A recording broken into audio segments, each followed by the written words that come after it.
MTech అన్నారు, BTech MTech చదువుకున్న వాళ్ళు కూడా అడుగుతారన్నారు కదా. మొన్న గ్రాడ్యుయేట్ టీచర్ ఎమ్మెల్సీ ఎన్నికల్లో అయితే సరే బీటెక్ ఎంటెక్ దానిలో మరి నిరుద్యోగులు ఎవరు తీసుకున్నా తప్పే, నిరుద్యోగులు మరి అవసరాలు ఉంటాయి, నిరుద్యోగులకు సంబంధించి ఓకే నన్ను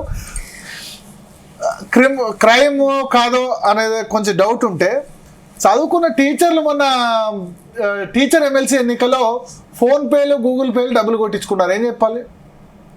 టీచర్లు, గవర్నమెంట్ టీచర్లు జీతాలు మినిమం అయితే 40,000 50,000 అయితే ఉంటాయి. 1 lakh ప్లస్ శాలరీస్ ఉన్నవాళ్ళు కూడా ఉన్నారు.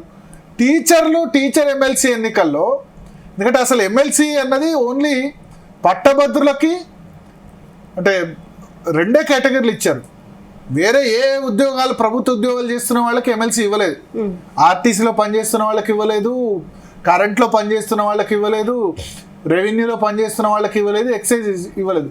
టీచర్లు ఎందుకంటే మేధావులు, వాళ్ళ టీచర్లకు ఎమ్మెల్సీ అనేది ఎన్నికల సంఘం రాజ్యాంగంలో పెట్టింది. అన్ని చోట్ల టీచర్ ఎమ్మెల్సీ ఉంటుంది.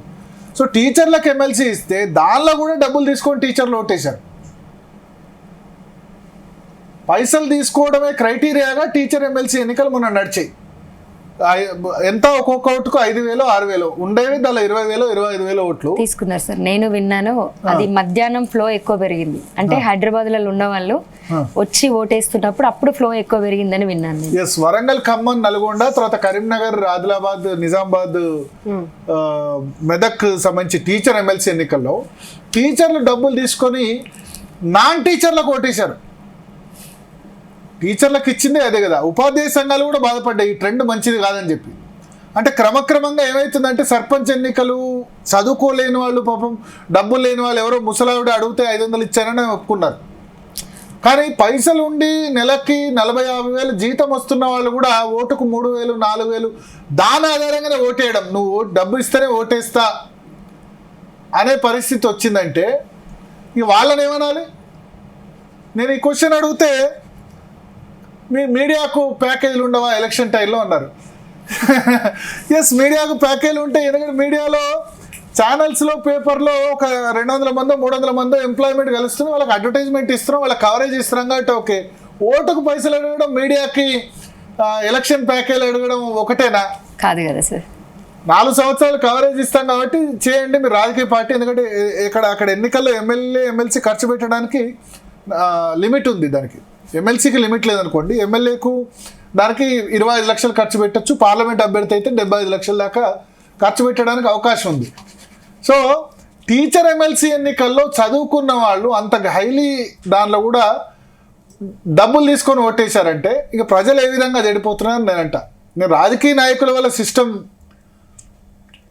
కొంత చెడిపోతే ప్రజల వల్ల కూడా సిస్టమ్ చెడిపోతుంది. యాక్సెప్ట్ చేయాలి కదా.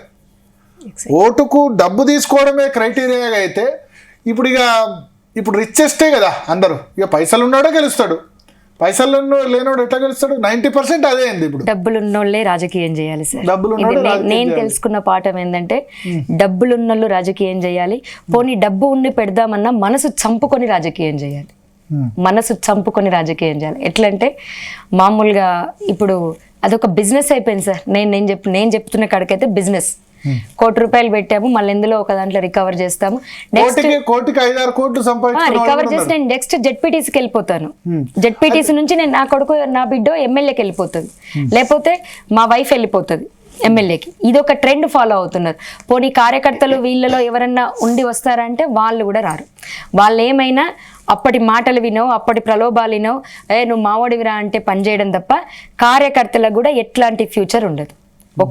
ఒక్కసారి గెట్ ఆన్ అయిపోయి ఒకసారి ఒక పదవి వచ్చిరంటే వాళ్ళ ఫ్యామిలీలో ఉన్న వాళ్ళకి నీకు చదువు లేకపోని ఏం లేకపోని రిజర్వేషన్ల గురించి చెప్పాలంటే ఇంకా నాకు బాధాకరమైన విషయం ఏంటంటే రిజర్వేషన్లు అయితే మహిళా రిజర్వేషన్లు ఎందుకు ఇస్తుర్రా అనిపిస్తుంది. ఇన్నేళ్ల స్వతంత్రం వల్ల మహిళా రిజర్వేషన్లు ఎందుకు ఉంటాయి? నేను చెప్తాను సార్, జస్ట్ స్టాంపులు, రబ్బర్ స్టాంపులు. నువ్వు అక్కడ ఇప్పుడు లావణ్య గౌడ్ అంటే లావణ్య భర్త పేరు ముందు పెట్టుకుని ఆయన రాజకీయం చేస్తాడు. ఆయన చెప్పుకోవడం కూడా ఎంత అహంకారంగా అంటే ఎట్లా అంటే ఒక ఎమ్మెల్యేని నేనే సర్పంచ్ అని చెప్తాడు, నేనే వార్డు మెంబర్ని. అది కూడా చెప్పాడు సార్ ఇంట్రడ్యూస్ చేసుకునేటప్పుడు, నేను పలానా ఊరు వార్డు మెంబర్ని, పలానా ఊరు సర్పంచ్ని, పలానా ఊరు ఎంపీటీసీని. లేదు అక్కడ మహిళ కాదంటే మా రిజర్వేషన్ వస్తే మా భార్యను పెట్టినుంటి, అంతే తప్ప జస్ట్ స్టాంపులు ఇంటి ఆమెతో ఏదైనా సైన్ అవసరమైతే ఇంటికి వెళ్ళి సైన్ పెట్టించుకురాపో అంటే వెళ్ళి ఎక్కడ పెట్టాలి సైన్ అంటే ఇక్కడ పెట్టు. ఇది నా ఊరి సారీ ఈ మాట కట్ చేయండి, ఇది నా దేశ దౌర్భాగ్యం అని నేను మళ్ళీ చెప్తాను. ఎక్కడ మాకు రిజర్వేషన్ సీట్లు కూడా కూర్చుంటారు కదా, కూర్చుంటారు. వాళ్ళకి వాస్తవం సార్ ఎంత అంటే ఒక మహిళా సర్పంచ్ అయినా ఇంట్రడ్యూస్ కూడా నేను పలానా ఊరు సర్పంచ్ని, నేను పలానా ఊరు ఎమ్మెల్యేని, పలానా ఊరు ఎంపీపీని, అంతే. అక్కడ మహిళ ప్రాధాన్యత ఏది ఉండదు. నేను పలానా వార్డు మెంబర్ 50% మహిళలకు ఇస్తే దానిలో కూడా మెజారిటీ ఆల్రెడీ 5% భార్యలో తల్లులో చెల్లులో వాళ్ళే పోటీ. ప్రమాణ స్వీకారం చేయనీక రాని వాళ్ళు ఈ రోజు సర్పంచ్లు అయి కూర్చుంటున్నారు. ఇది నిజంగా నా దేశ దౌర్భాగ్యం వల్ల ఇదొకటి కూడా. ప్రమాణ స్వీకారం రాదు, వాళ్ళు సర్పంచ్లు అయి కూర్చుంటున్నారు. సంతకం పెట్టడం రాదు, ఎక్కడ పెట్టాలి అని అడుగుతారు. వాళ్ళు అక్కడ పెడితే వీళ్ళు పాలన చేస్తారు. ఇంకెందుకు మాకు ఈ రిజర్వేషన్లు ఇస్తారు? నేను నాకు తెలిసిన కాడికి అడుగుతున్నాను, ఇంకెందుకు రిజర్వేషన్లు ఇస్తారు? అంటే చదువుకున్న వాళ్ళకి పెట్టాలంటారా పోస్ట్? అట్లా ఉండాలి? చదువుకు సంబంధం లేదు సార్, చదువుకు రాజకీయానికి సంబంధం లేదు, తెలివితేటలకు సేవ చేయడానికి సంబంధం లేదు. కాకపోతే మినిమం చదువు ఉండాలని కూడా నేను మాట్లాడతాను, నేను అనుకుంటాను.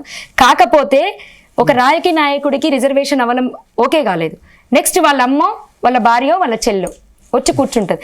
ఏ మాత్రం అవగాహన ఉండదు. ఎందుకు మీ పార్టీలో కార్యకర్తలు లేరా, మహిళా కార్యకర్తలు లేరా? వాళ్ళకి ఎందుకు ఇవ్వరు? ఇవ్వరు, ఖచ్చితంగా ఇవ్వరు. పోనీ పార్టీలు వదిలేసి మహిళలు కూడా సార్, ఒక మహిళ చదువుకున్న మహిళ ముందుకొస్తే ఆమెకు ఓటు వేయాలంటే కూడా నాకు పడ్డ దెబ్బ మెయిన్ ఏంటంటే ఇప్పుడు